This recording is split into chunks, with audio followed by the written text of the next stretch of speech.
reaksyon ng Malacanang sa sinabi ni Congressman Abante na wala daw pong massive support sa posibleng next impeachment complaint against VP Sara? And si Congressman Tino naman, sinasabi niya na dapat daw, meron daw pong go signal ng Malacanang yung impeachment against the VP para daw mag-prosper. Kung ano po ang tinatrabaho o ginagawa po sa House of Representatives, hindi po yan saklaw ng ating Pangulo.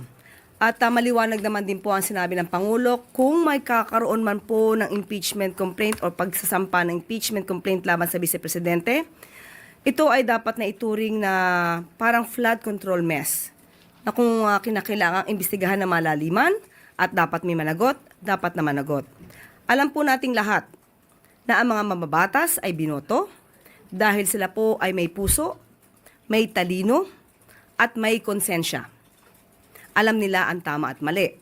Alam nila na ang kanilang gagawing trabaho ay para sa taong bayan, hindi para sa iilan lamang.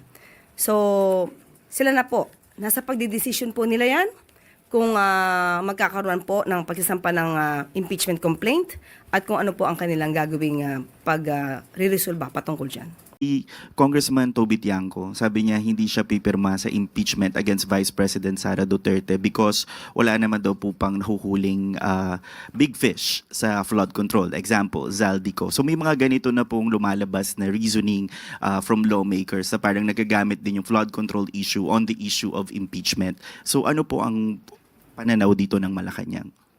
Kung yun po ang kanyang opinyon, hindi natin pwedeng pigilan kung ano man ang opinyon ni Congressman Toby Tiangco.